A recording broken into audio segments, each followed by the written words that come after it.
Hey there, how are you doing? All right, so I am talking about a theory of functional programming, which is a book that I'm working on, and this is actually me working on it right now.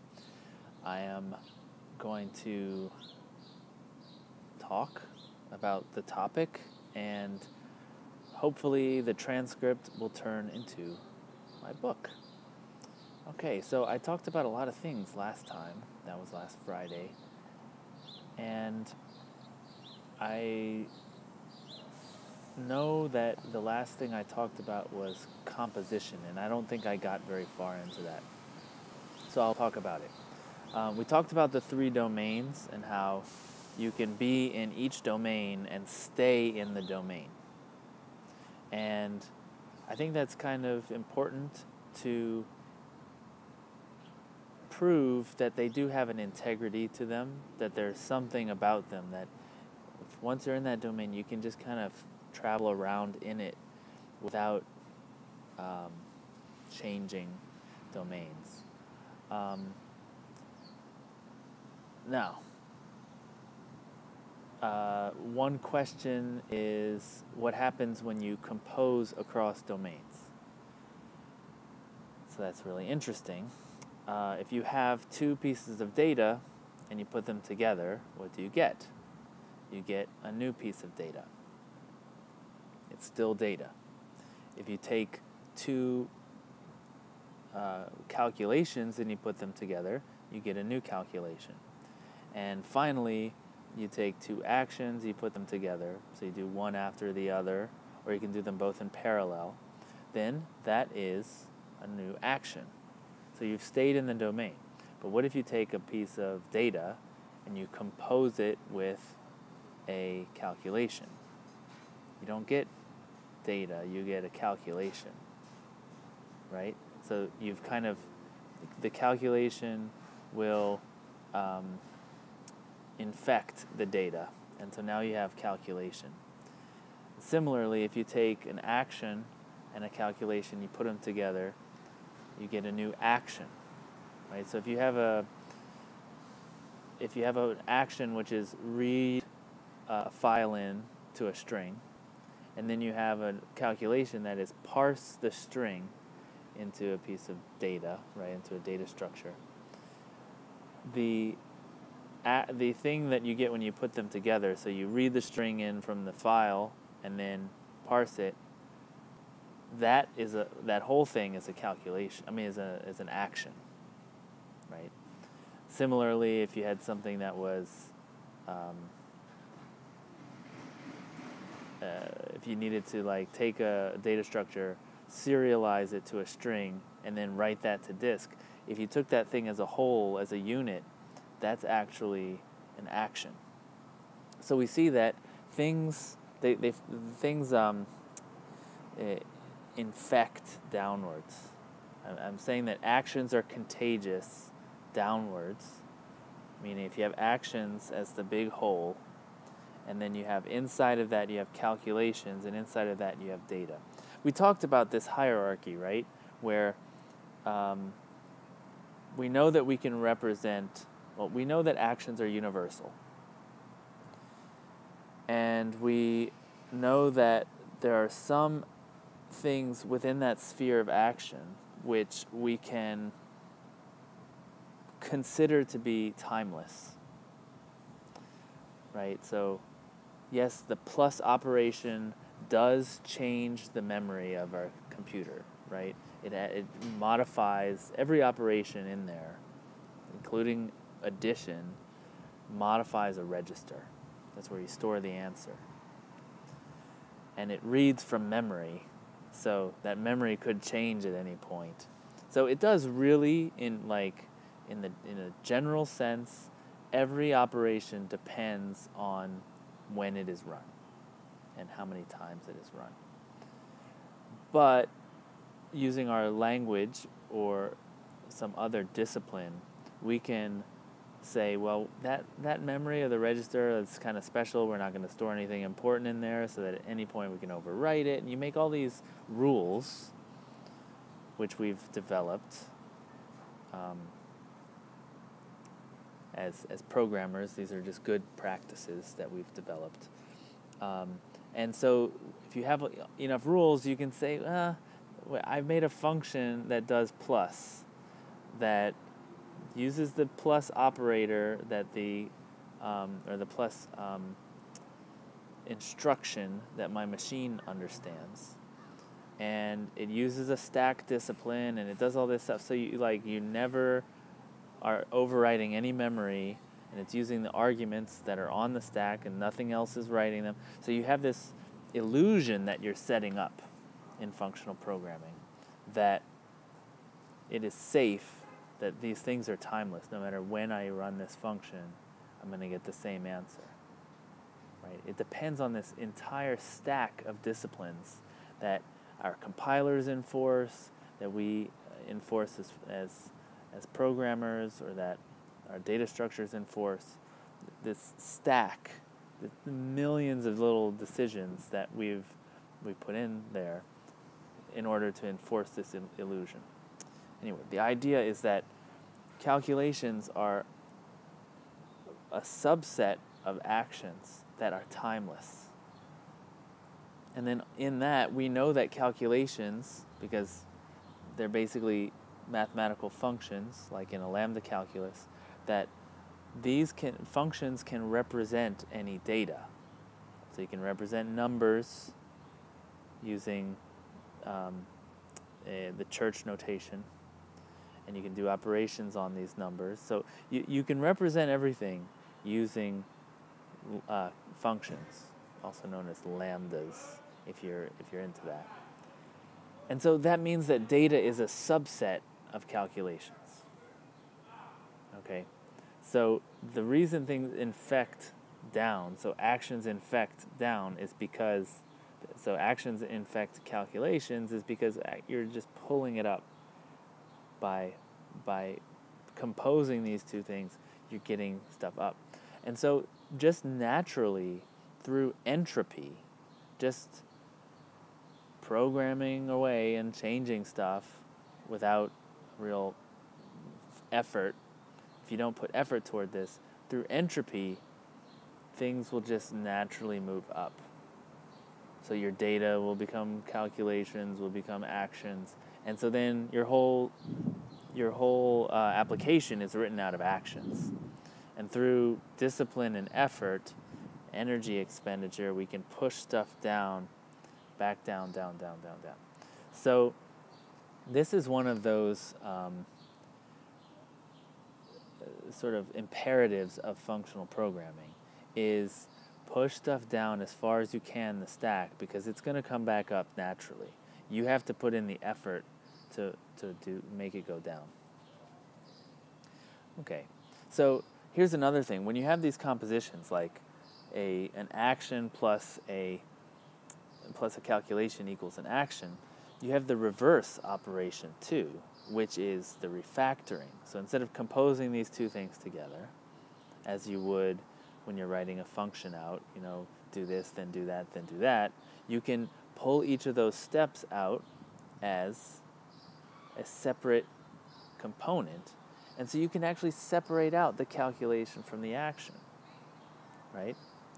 But here's the nice thing. So you can separate it. If you have an action, you might be able to separate out a calculation from that action. And so now more of your code is in calculation as opposed to action. Similarly, you could separate out data from an action, and more of your code is in data than in action than before. And then you can separate out data from a calculation. Now more of your stuff is in data than in calculation, so you're making progress. And you can also, obviously take two datas and separate them. That's fine too. You're not going to gain very much in that. But notice something very important, which is that if you have data, there's no way to pull an action out. There's no way to pull a calculation out. That data is at the bottom of this three-tiered stack. There's no way to get that stuff out. Right? So that's an important thing. If you're looking at a calculation, you're not going to be able to pull out an action. It's good to know, right? It's good to keep that in mind, that it's not possible to get that.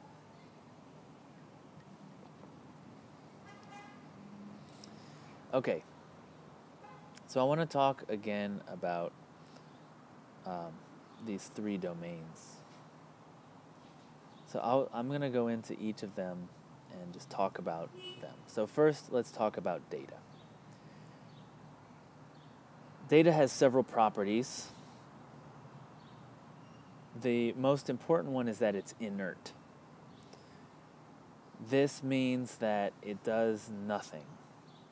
It is also self-identical, which is another way of saying it is what it is. It just is, okay? We already defined it. It's facts about an event that you've recorded, okay? So these are records. These are things you will want to keep, right? We spend so much energy in the real world making sure that our records last a long time. Right? If you go into a doctor's office, they will have a huge filing cabinet full of old records that is actually required by law that they keep. Maybe now they can be all electronic. I'm not up to date on the laws, but the point is they're spending a lot of time keeping those records around. And it's a shame that when we've moved to computers, we default to stuff that can change, because we're basically writing all over those old records, throwing them out. Every time we change them, it's like, we don't need that anymore. It would be like if you went to the doctor, you got sick, you went to the doctor, they said, you have the flu, here's some medicine, come see me in a week. You come back in a week, you say, doctor, I'm feeling better, and they say, great, and they rip up that paper like you never got sick. Or just throw it away. That's not what they do. They put a new paper in that says, okay, new visit, yes, now they're better. So they have the one that said they're sick, they said, okay, now you take the medicine, you're better, put that in there too, put it in the folder, file it away, we'll see you later. Next time you come, we'll have that. That is what we want to do in functional programming, is we make some data, we don't change it. We can always make new data. Now we have a lot of RAM now. I don't want to like name a date when this started happening, but we have a lot of RAM now, and a lot of hard drive space, and a lot of cloud storage space. Like we can store way more than we actually can even conceive of. And for a business, if you're writing business software, it's probably just a very negligible cost per customer. Back in the day, what day, I don't know, we had less, right? It's getting cheaper and cheaper, so there must have been a time when we had less. And so it was kind of important to be able to reuse that space. But nowadays, it doesn't make sense. It just doesn't make sense to throw it away for no good reason, right? You might have a reason and you need to throw it away, but to throw it away just because just for the cost reason, it doesn't make sense. Okay, so another thing about data. Data is serializable. Because it's inert, you can represent it in a way in bytes on a disk and read it in later. You can send it over the wire. This is a very important property of it. Machine code is often not something you can send over. Like a function is very hard to send over the wire. It's hard to store it and read it back in and use it later. It's just not something that we have as an industry focused on being able to do, because, and I think it is just a generally hard problem.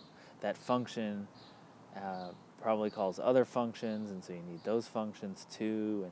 And it's a problem that we have not solved yet. But we have definitely solved the in many times over, and we haven't solved it like definitively, but many times over we've come up with serializable data formats. It's just something we can do very easily. Something that's cross-platform, that's understood across. It's not a problem right now. We've solved it. You can use JSON, you can use XML, you can use flat text files, whatever. It's data, it's serializable. Now, the next thing is it requires interpretation. So what do I mean by this? This is actually one of its limitations, is that, if you have a function, you can kind of do science on it, and like figure out what does this function do. You can pass it some arguments, you might be able to figure it out. But data, like the number 5, what does it mean? You need to know the context. You need to know what it's all about. And so it's something that requires a meaning to be imposed on it. Now, the cool thing about that is because it's almost like neutral to meaning, right? So that means you can interpret it in 2 different ways. What's an example of this? Okay, a good example. We have records of, like, let's say Sumeria, ancient Sumer, where they recorded the accounting of the trade of cattle, right? Someone paid taxes in head of cattle, and they counted them, and they made a record, and we still have that record. We found it. We dug it up. So when it was originally put like that, it's probably done for accounting so they could keep track of the years. Are we getting more taxes every year? What parts of the country are paying more taxes and what paying less? These kinds of questions are easily answered by having all these records. But we're not using it for that, are we? We're just asking, well, what was their economy like? As anthropologists, we're asking, what was their economy like? How did they collect taxes? So we're interpreting the same data in an entirely new way. Another example, maybe a more modern example, if you store logs of web requests, so you just log every web request to a file, that web request that came in, your server interprets it in one way, like, oh, it's a request for this file, let me serve that file. Oh, it's a request for this, let me serve that, right? But then later, you're doing analysis, you're doing some analytics, you want to know how many visitors did we have to each page. Ooh, that's a different analysis of the same data, right? So you're imposing a different meaning on it. So this is an important aspect of data.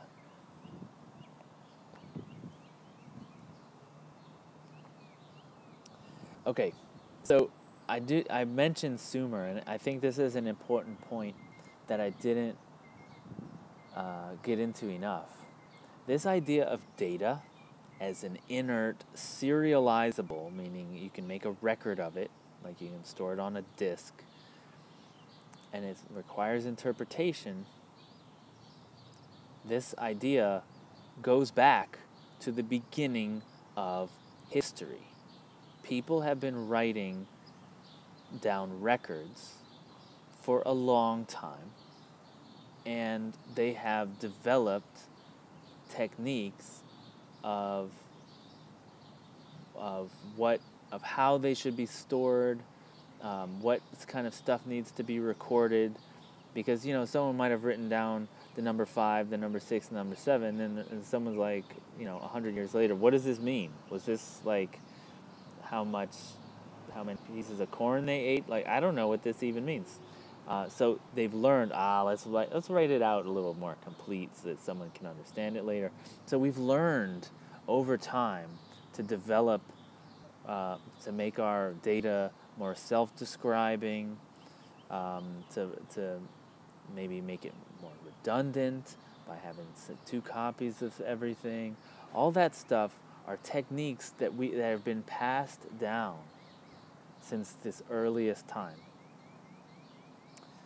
And I think that in the computerization and in certain practices that we do now in software, we've neglected that history. And functional programming is one of the things it's doing is it's resurrecting that, at least in industry.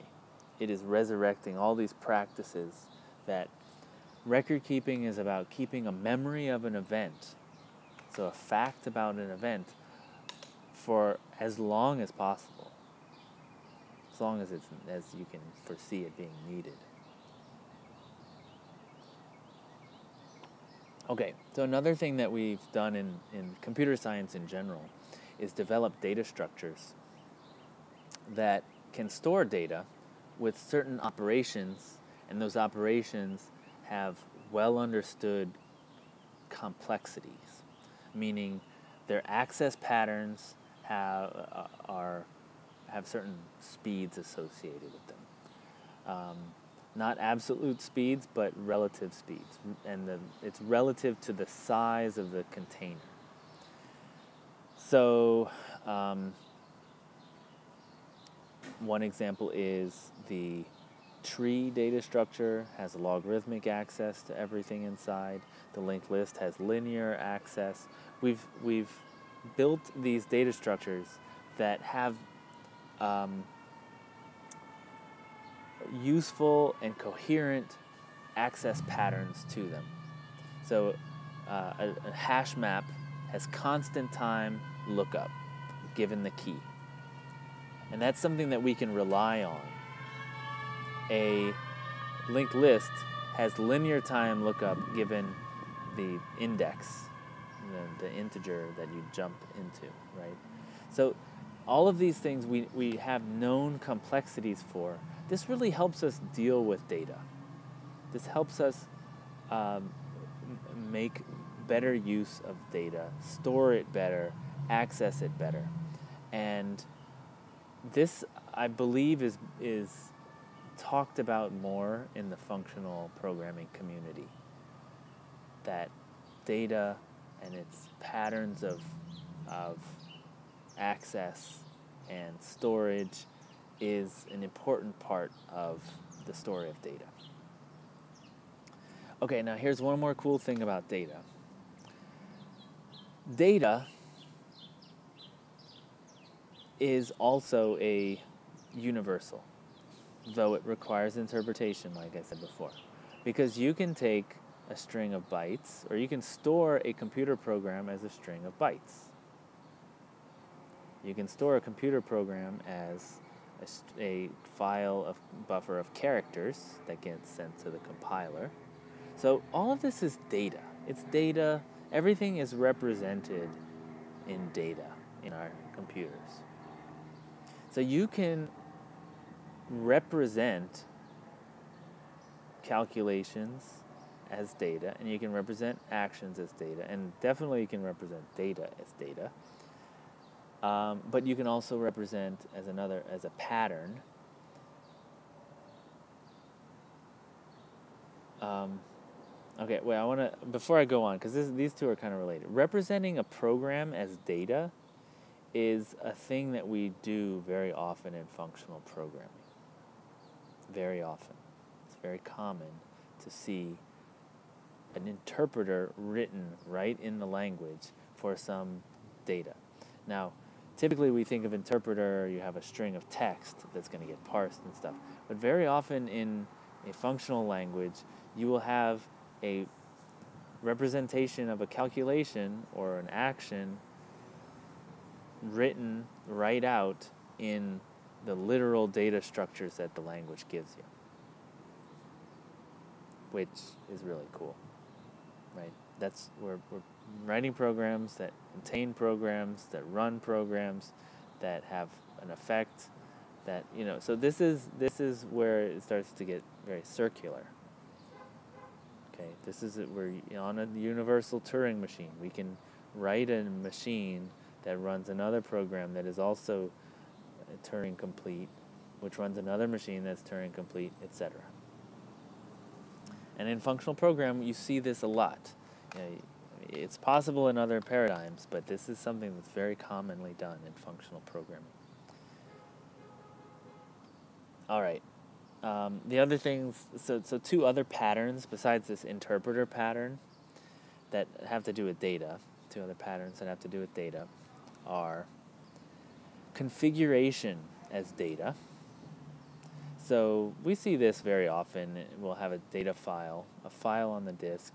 Maybe it's in XML, maybe it's in JSON, maybe it's key value, like an ini file. And it just configures your software.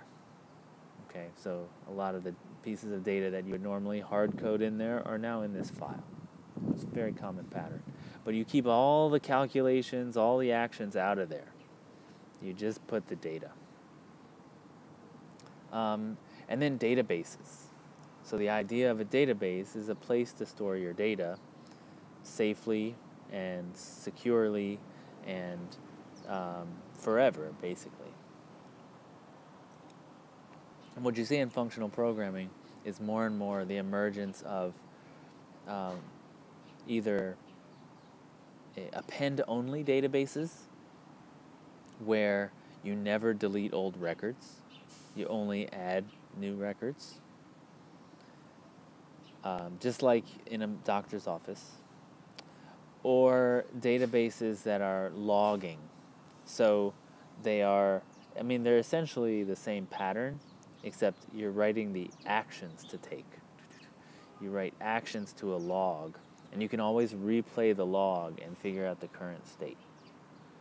Now, the reason I differentiate them conceptually is because the logging ones tend to only give you the most current state. You can run it up to a certain time, but they only keep the current ones in memory. That is the most common access, but you could always run it to a certain point of time. Anyway, it's a very minor distinction. All right, I'm running up on 30 minutes, which was my goal for this. So I'm just going to keep talking about data instead of moving on. Okay, another thing about data is it gives you an audit trail. So if you have this database that is append only, often in an audit, so a financial audit or a security audit or even like a bug audit, you want to know what was the state of the system on this day, right? This time when this bug happened, or what transactions did this system know about?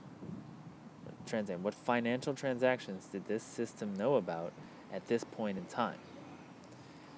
And a traditional database, meaning one that updates values in place, if it's not designed specifically to do this, it won't work.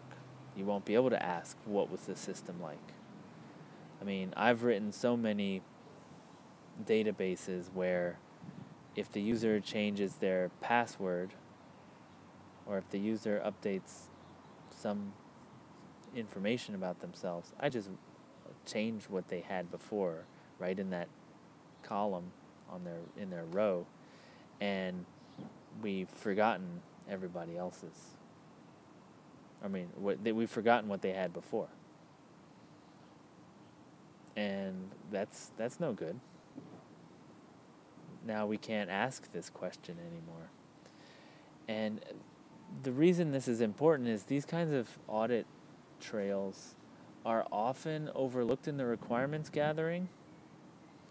Do you know what I mean? It's like it's kind of like an implicit assumption that the requirements gatherers don't write down, that hey, at any point I'm going to come and ask you what the system knew yesterday, that opposed to what it knows today. So this is something that functional programmers are thinking about and working on.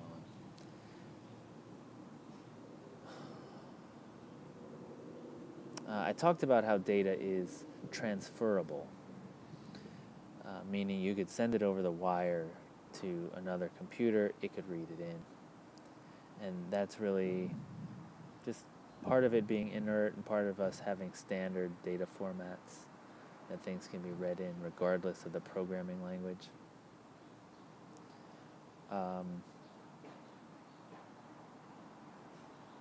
Storable forever, I talked about that. Multiple interpretations, I talked about that. So here, I don't want to talk too much about the problems with other paradigms, but one of the problems that functional programming addresses is that data being inert but requiring interpretation, well, object-oriented programming is trying to address this by attaching the runnable code to the object. So it knows how to interpret itself.